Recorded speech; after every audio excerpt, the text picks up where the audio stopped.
Pour la suite de cette interview, ce serait chouette d'en savoir un petit peu plus sur toi.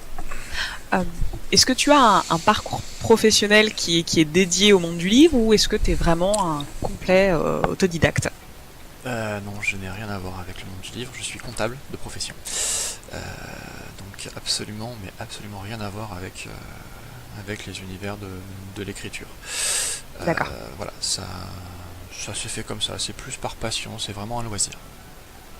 Les personnes qui t'ont entouré, du coup, est-ce que y a des personnes qui étaient dans le monde de l'édition ou pas du tout? Est-ce que vraiment c'est une aventure à l'aveugle, en quelque sorte? Pas du tout, c'est vraiment une aventure à l'aveugle. Voilà, c'est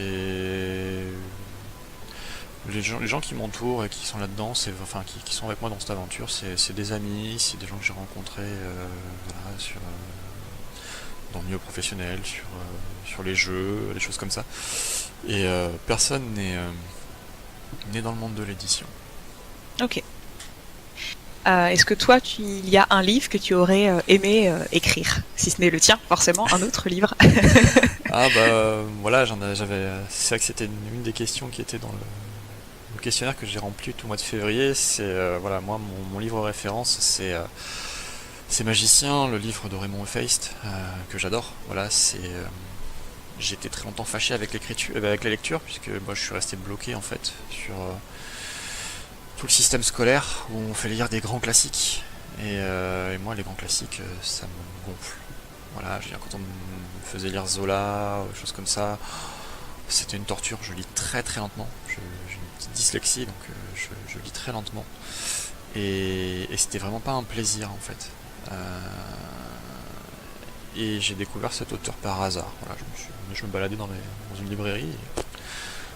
Magicien, ça m'a interpellé. C'est une grosse saga, hein, non? Ouais, c'est une grosse saga. La première série, c'est La Guerre de la Faille, il fait 4 romans. Et je crois qu'il est à 21 bouquins en total sur sa saga. Donc, Ouais. voilà, donc c'est juste énorme, quoi. C'est juste énorme. Tu les as tous lus? Non, on les a tous à la maison. Ma femme est arrivée à la fin, elle refuse de me dire comment ça se termine.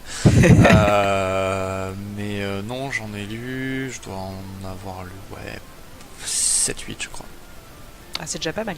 Ouais. Grosse réconciliation avec la lecture, alors. Ouais. Est-ce qu'il y a un personnage de ton livre à toi qui te ressemble? Parce que tu disais t'être inspiré du coup de personnes réelles pour certains de tes personnages. Est-ce qu'il y a un personnage où tu t'es inspiré de toi-même? Bien sûr. Bien sûr, il y a un personnage. Lequel? Non, je le dirai pas. Non, il y a un personnage effectivement voilà, qui est. Mais en fait, il faut savoir que tous mes personnages voilà, sont inspirés de gens que j'ai côtoyés, que j'ai rencontrés. Donc du coup c'est vrai que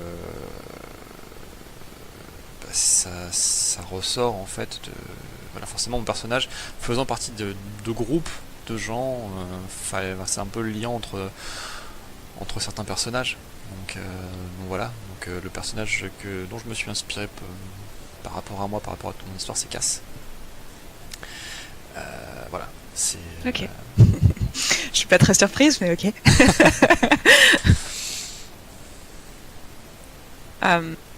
Est-ce que, justement, ça fait une transition parfaite avec la question suivante. Comment est-ce que tu as choisi le nom d'auteur Sébastien Moulin? Sébastien, c'est mon prénom. Donc ça, voilà, j'ai pas voulu le changer parce que je me suis dit que changer de prénom, si on m'interpelle dans la rue ou sur un salon, c'est un peu compliqué de se dire qu'on est quelqu'un d'autre totalement au niveau du prénom. Et Moulin, c'est le nom de jeune fille de ma maman. Voilà, je n'ai pas voulu utiliser mon nom, non pas pour rester anonyme, hein, ça n'a rien à voir avec ça, mais parce que j'ai un nom d'origine polonaise, donc un petit peu compliqué avec beaucoup de consonnes, et je me suis dit que si quelqu'un cherchait mon roman en librairie, ça serait plus facile de dire Moulin que d'écrire mon nom complet. Et voilà, vu que je m'étais aussi inspiré de moi pour un des personnages, et que c'est mon surnom depuis le collège, que ça vient de mon nom de famille, ça permet aux gens qui ne me connaissent pas, qui ne verront pas cette vidéo, de ne pas avoir d'a priori par rapport à ce personnage-là. Oui, je comprends. Donc tu parlais d'inspiration roleplay, jeux vidéo tout à l'heure. Est-ce que tu as d'autres passions autres que celle de l'écriture? J'imagine que oui. Et du coup, à quoi est-ce que tu dédies ton temps libre? Là, actuellement, j'ai plus de temps libre. T'es sûr? Actuellement, j'ai plus trop de temps libre. Là, j'ai mon épouse qui a accouché de jumelles en septembre, donc ça a été une année 2018 un petit peu chargée. Deux d'un coup, voilà. Donc là, pour cette petite vidéo, on a choisi aujourd'hui, donc le 14 avril, pas par hasard, c'est parce que mon épouse, enfin surtout mes filles sont en vacances, parce que mon épouse n'est pas en vacances quand elle se retrouve toute seule avec nos deux filles. Mais à l'heure actuelle, en fait, non, actuellement, moi, mon univers pour le moment tourne autour des biberons, des couches et du manque de sommeil. Sinon, après, c'est vrai que quand on écrit, comme je disais tout à l'heure, c'est un loisir chronophage. Donc quand je suis en phase d'écriture, en général, il y a que ça. En parallèle, je fais un petit peu de sport quand même quand j'écris, parce que ça me permet justement de m'oxygéner et de réfléchir, de créer. Je crée beaucoup quand je cours, je fais du vélo, des choses comme ça. Quand j'écris, ça permet de lâcher prise sur la vie quotidienne un peu. Ouais, voilà. En fait, quand j'écris, j'aime bien écrire. Voilà, faut pas qu'il y ait de son, faut pas qu'il y ait de bruit. Faut que je sois tranquille dans mon coin, enfermé dans mon bureau. Voilà, c'est vraiment, faut que ça soit la zen attitude totale autour de moi. J'ai vraiment besoin de ce calme pour écrire. Quand je crée, et je distingue bien le processus d'écriture et de création. Quand je crée, ça me fait du bien d'avoir de la musique, de pouvoir de penser à autre chose, de pas penser que à ce que je suis en train de faire. Et c'est vrai que par exemple quand je vais faire un tour en vélo, je vais me balader, j'ai de la musique sur les oreilles, ou quand je faisais des petits jogging à l'époque, avec de la musique sur les oreilles, ça m'aide au niveau du processus créatif. Ok, très bien. Du coup, pour terminer un petit peu sur cette partie un petit peu plus personnelle, on parlait dans les questions précédentes de la difficulté du monde de l'édition, etc. Est-ce que, maintenant que toi, tu as pu l'expérimenter, est-ce que tu aurais un conseil à donner à ceux qui hésiteraient encore à se lancer?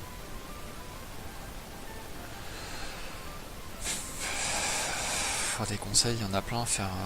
Déjà,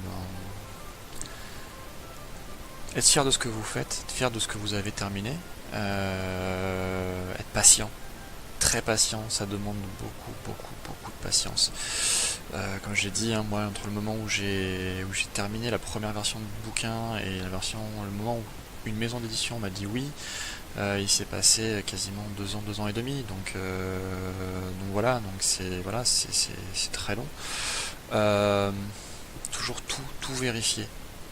Voilà, même si vous avez une maison d'édition, toujours tout revérifier pour être certain que le produit que vous